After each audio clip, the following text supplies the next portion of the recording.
Good afternoon, dear students. Today we will discuss the sixth chapter of 12th Political Science, International Organizations, in which we will go through the topic that is United Nations. Prior to go through on the topic that is United Nations, I would like to say why of these international organizations.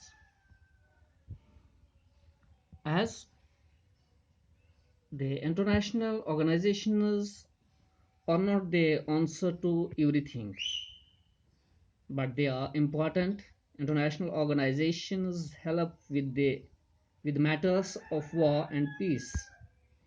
They also help countries cooperate to make better living conditions for us all. International organisations की ज़रूरत हमें क्या है?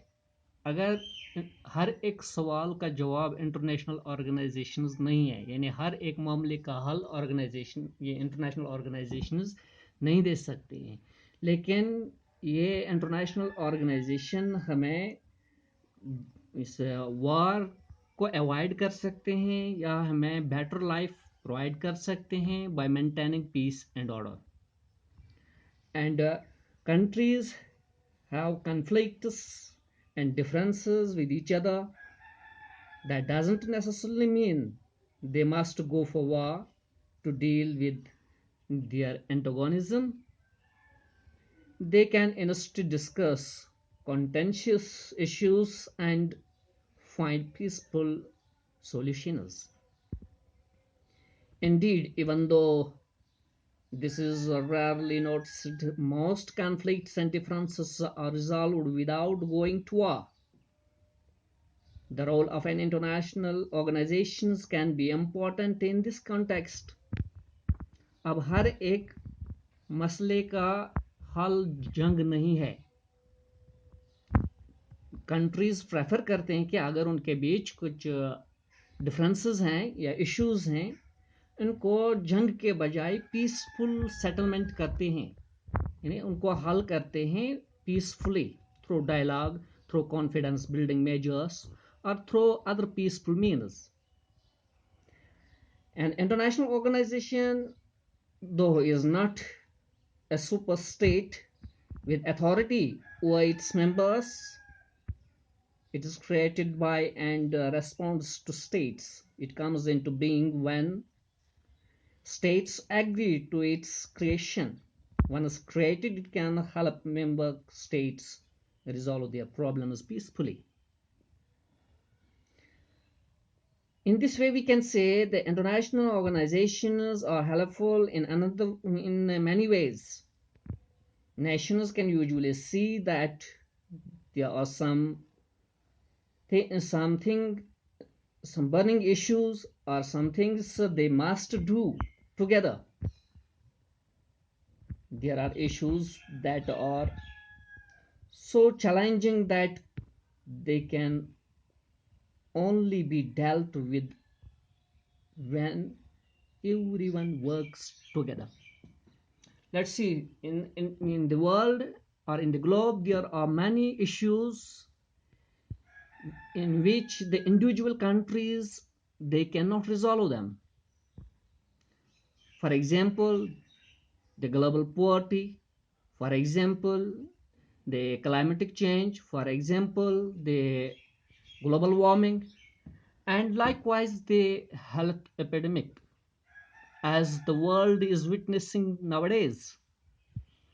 No country, even the most powerful country, USA, who has suffered a lot and become the victim of this COVID-19. Not only the US, but the whole globe is involved.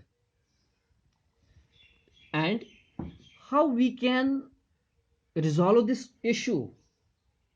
The world has united nowadays to fight against this deadly disease, as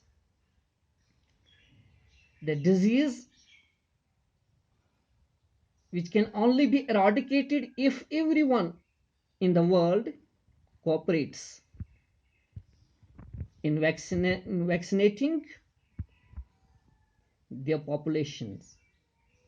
Though the present situation, in present situation, the COVID-19 has not any treatment, there is no any vaccine, but the whole globe is trying to find out this vaccine. They are cooperating with each other. They are collectively fighting against this disease. There are many other issues in which an individual country cannot resolve them. Therefore, these international institutions or these international organizations, they are very important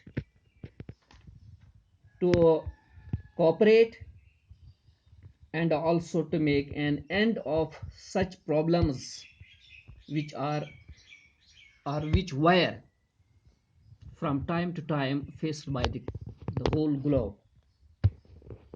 As atmospheric temperature rises because of the separate of the certain chemicals called chlorofluorocarbons, there is a danger that sea levels will increase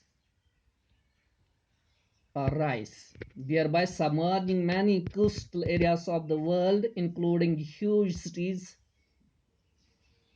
Due to this global warming, not only a single country is under threat, but the whole globe is under threat, especially the countries who are living in the coasts or who are the island countries, and how we can protect them.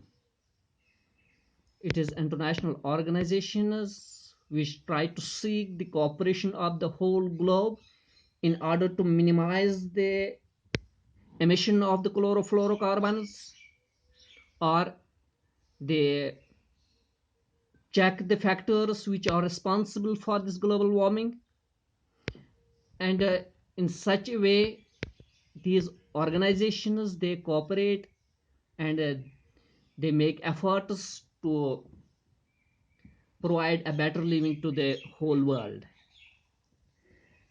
And among these organizations, United Nations is the most strong and largest organization in the world. So far as its evaluation is concerned, how this organization evolved, the United Nations is not the result of a single effort. The efforts were made from time to time to create or to form this United Nations. As the First World War encouraged the world to invest in an international organization to deal with conflict, many believed that such an organization would help the world to avoid war. As a result, a League of Nations was born in 1919, means in First World War, after First World War. However, despite its initial success, it could not prevent the Second World War, which held in 1939 to 1945. Many more people died and were wounded in this war than ever before.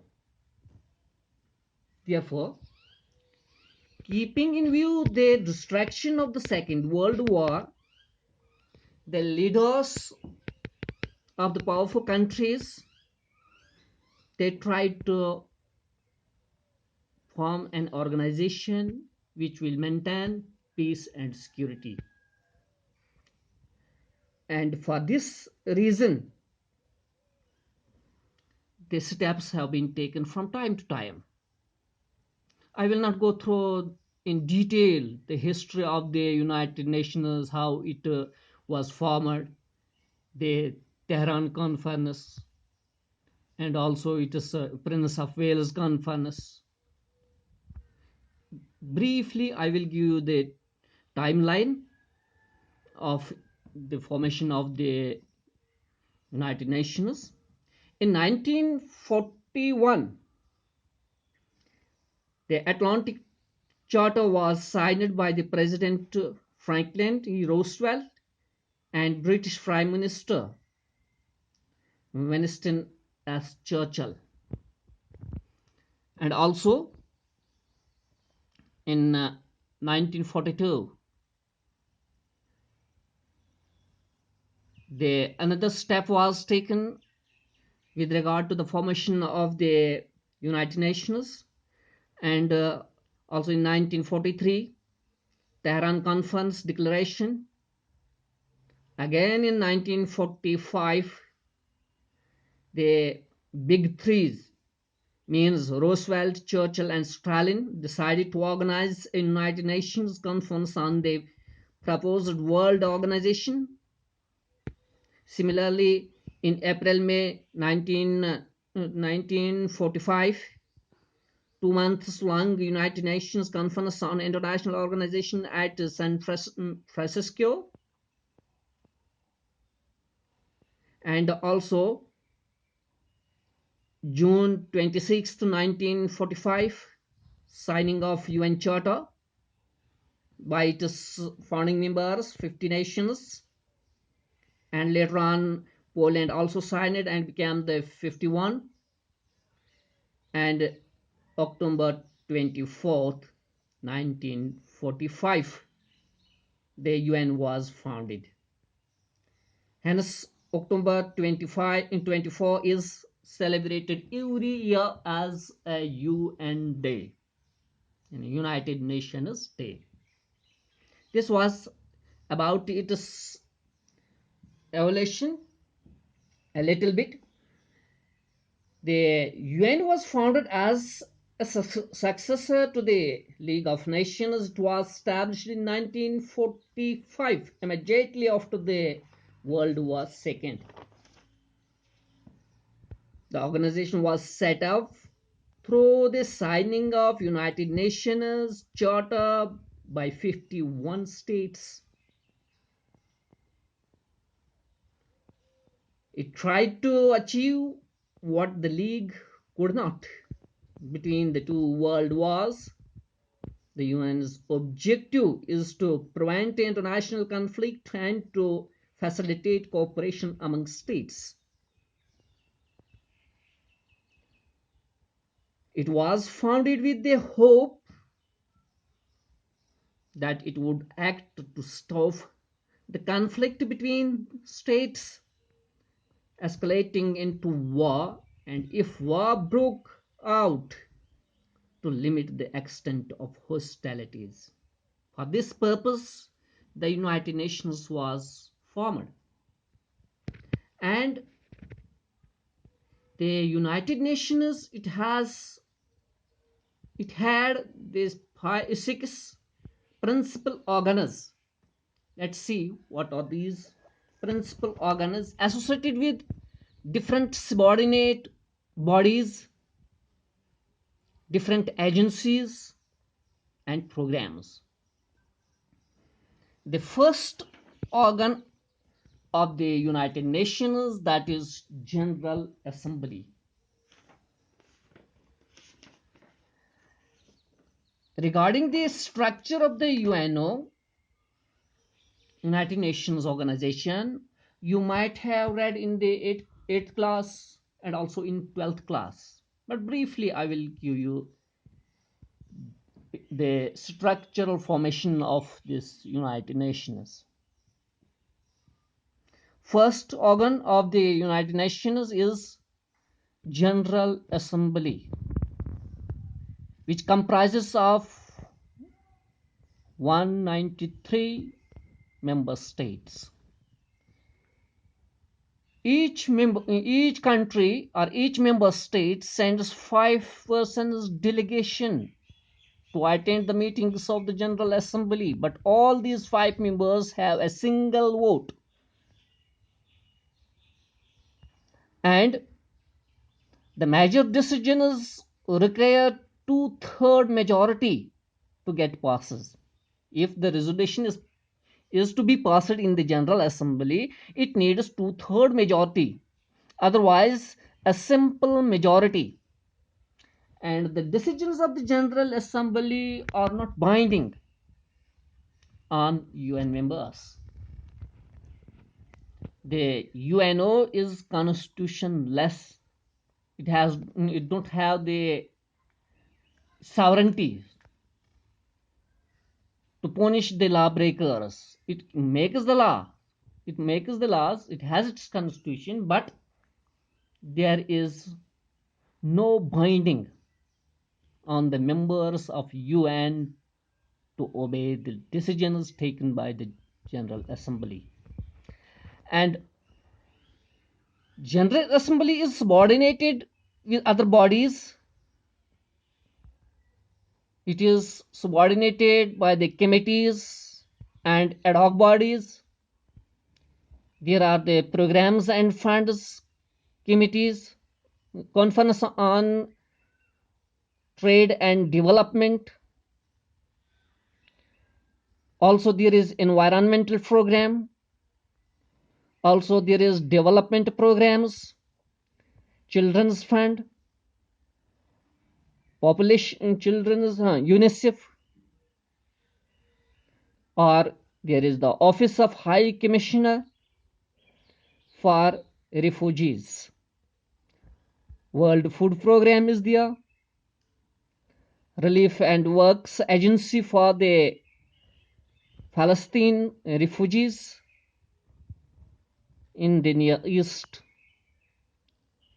and human settlement programs. These are the agencies, these are the programs and funds which subordinate the General Assembly.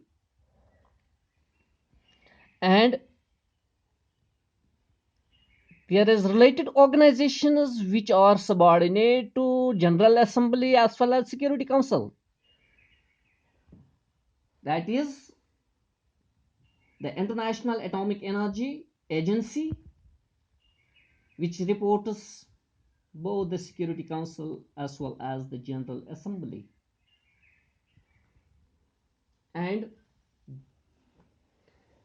the General Assembly, it subordinates other entities. For example, the Office of the High Commissioner for Human Rights, United Nations University, Joint Program on AIDS and HIV, or HIV and AIDS. The second organ, principal organ of the UNO is Security Council, which comprises of 15 members, and among these 15 members, 5 members are permanent, who are known as the Big Fives, having the veto power. And these 5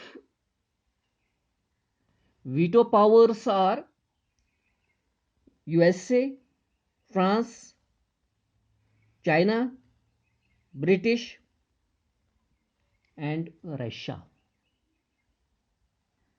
Okay, and the rest of the 10 members, they are elected by the General Assembly for 2 years term. After every 2 years term, they get retired, and this is the permanent organ,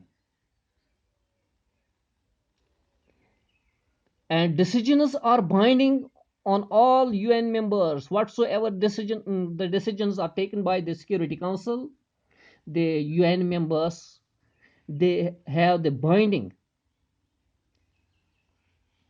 Okay, and this Security Council, it is subordinated by the Military Staff Committee,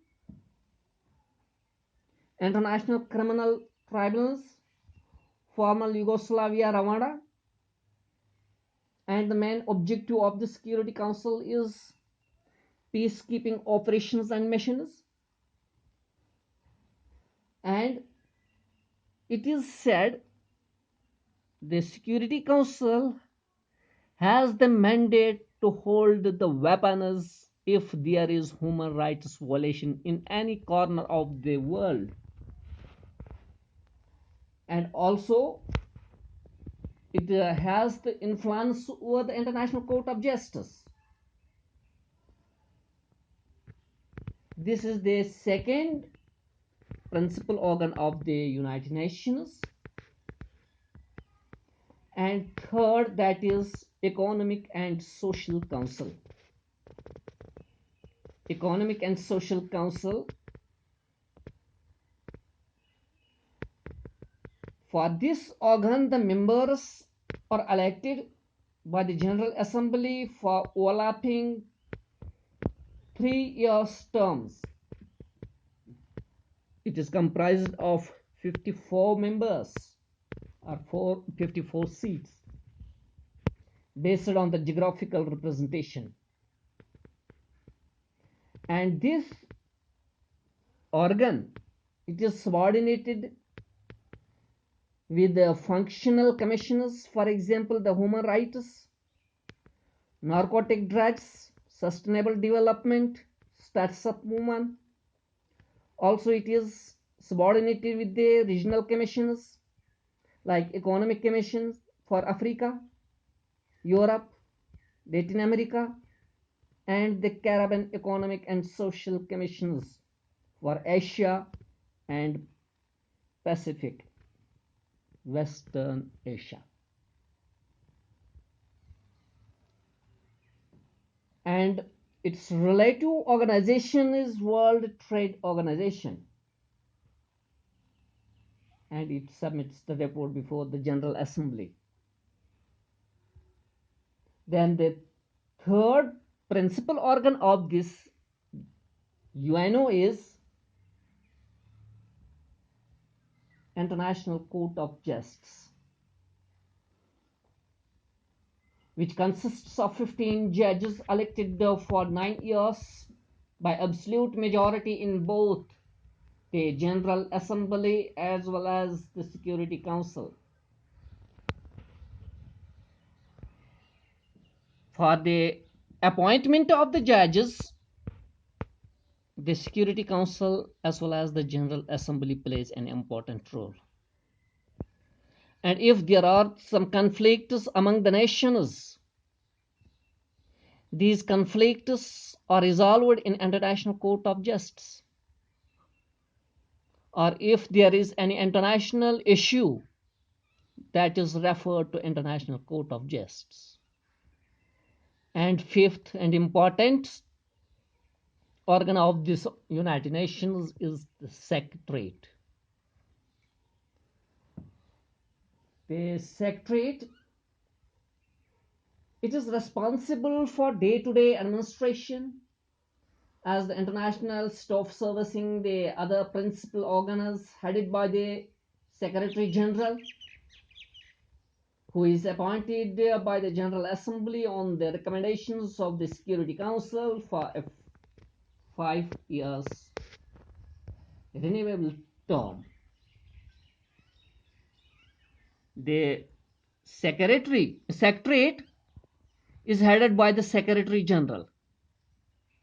The present Secretary General of the UNO is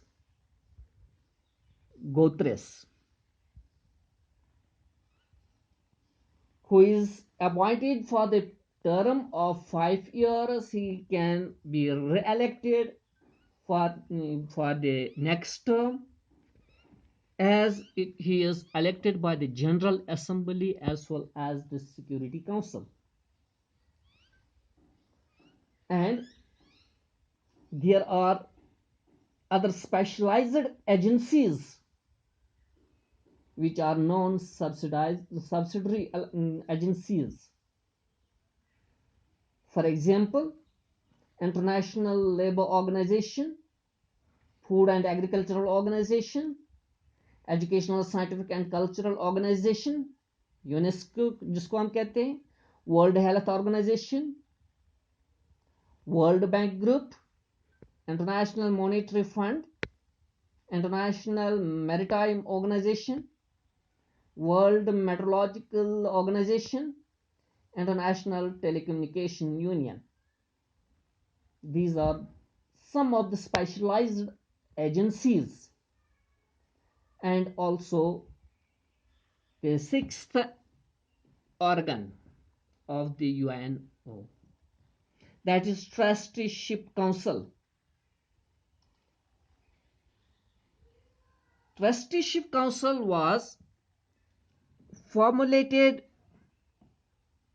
for the purpose that some countries after the World War II, these the decolonizer status were given as trustees to the superpowers, big five, for the look after. They were given either to one superpower, one big five veto power, or they were given more than one, and they have to produce the report annually before the General Assembly. इनको ये अमानत तौर पर दिए जाते थे ये डिकोलोनाइज्ड status, ताकि वहाँ पर ये एडमिनिस्टर करते थे इसको। और लेकिन 1994 ऑनवर्ड जो है ऐसे कोई डिकोलोनाइज्ड स्टेट नहीं रही थी, या ट्रस्टीशिप काउंसिल, इसमें कोई स्टेट अब इनको नहीं रही एज अमानत के तौर पर। और ये ऑर्गन जो है लास्ट पर ये बेकार पड़ा, और 2005 में इसमें अमेंडमेंट्स किए गए, चेंजेस किए गए, और सजेशंस दिए गए थे कि इसको वाइंड अप ही करें, और इसको 2005 में वाइंड अप किया गया। This was regarding the formation in principal organs of the United Nations. Now we will see the reform of the UN after the Cold War, and inshallah the reforms we will study in the next video. तब तक के लिए इजाज़त दीजिए। खुदा हाफिज़।